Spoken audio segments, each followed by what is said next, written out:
This is the Akron News Now update. I'm Lindsay McCoy. A 16-year-old Sharon Center girl was killed in a two-vehicle accident Wednesday.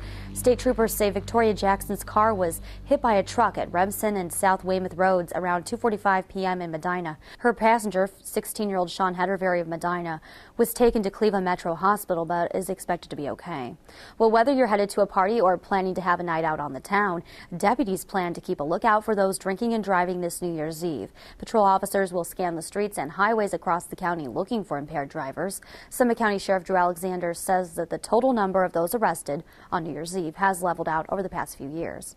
Well, if you're headed to a holiday party, there is a way to ensure that you will get home safely. It's called Life Ride. The free cab rides are just a phone call away. Call 330-376-RIDE, and the rides are sponsored by the Rubber City Radio Group, including WAKR, WONE, and WQMX, plus AkronNewsNow.com. Well, ODOT is ringing in the new year by sending out special midnight traffic tweets on travel conditions along the major roadways throughout the state. Drivers who use Twitter in Akron, Cleveland, Columbus, Dayton, Cincinnati, and Toledo can use this special message as a way to check their routes before they get behind the wheel. Now, ODOT has been using Twitter for the last few weeks to send out these traffic tweets. You can follow AkronNewsNow.com on Twitter. We send out traffic updates and local news updates throughout the day. Well, although the National Weather Service is calling for a chance of snow with little or no accumulation, several inches of the white stuff had already fallen in the Akron area in the morning hours. But the rest of the day will only see maybe a half an inch of accumulation, a high of 39 degrees for New Year's Eve, a low of 24 tonight.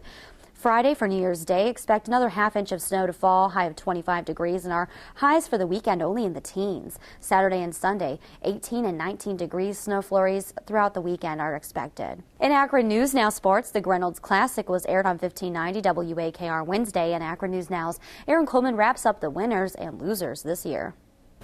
Basketball took over the city of Barberton this week as the Jack Greynolds Classic made its way to Barberton High School for the 5th consecutive year. The tournament was named after legendary Barberton coach Jack Greynolds, who passed away from a stroke in 2005. All of these games were very highly competitive and very indicative of what Coach Greynolds was all about. In Session 2, Game 1 of the Classic, Northwestern defeated Manchester 65-58. In an overtime thriller, Hoban edged Revere 78-74. Lake ran past Nordonia 63-43. And in the final game of the Classic, Kenmore defeated Barberton and ended their undefeated streak at 5 games with a 100-87 win. All proceeds from the tournament will go to benefit stroke research and Barberton youth programs.